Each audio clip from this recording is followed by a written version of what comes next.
منور لي طريقي والحياة. انت تريد ارجع لعهد البارحة، عهد الظلام اللي انكوينا في سما.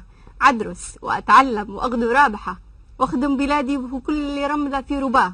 وادر عليكم يا الرجال القارحة، لا تمكنوناش الرجل ما حد سواه.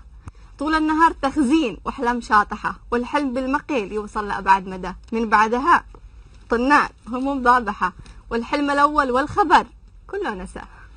الحلم حقي نص ساعة في الجبال، ويرجع لي دوما بعدها وارجع صحيح. منتين أحلامك بتشطح للسماء عن خدمة الأوطان والحلم الشطيح. خلي الوطن لا تشطحي دلا دلا، هيا ابدأي اخدمي بيتك نستريح. كون اطبخي الغداء في وقته والعشاء، وكثر الله خيركن هذا المريح. واسكهي من المدرسة وهذا الجرى، بيتش هو الأحوج والدرس الجريح. لو بو سؤال كوني اسألي مني أنا، وأنا وعدك أشرح لك الدنيا شريح.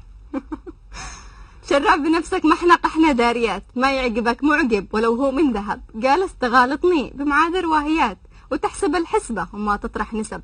احنا النساء تاريخنا بالعاليات، خضنا بحار العلم وبحور الأدب.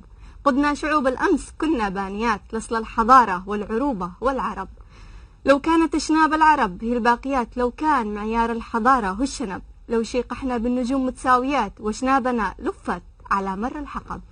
أين شنب، أين وطن، أين نشيد، لا تزاحميناش بالمناصب والمهن. خلي الوطن لنا الرجال اللي نقيه نيران تكوي أعدائه وقت المحن. وإن كان تشتي تشاركينا بالسعيد، لابد شراكة بالمسرة والشقاء. هذا الكريك والمجرفة وهذا الحديد يلا احمليها فوق ظهرك، والبنا خوضي معانا المعركة وقت الرعيد. من إبلا صنعة تعز لقصى عدن، ولا ارجعي يا بنت عمي للعصيد. يا بنت عمي مطبخيش أكبر وطن.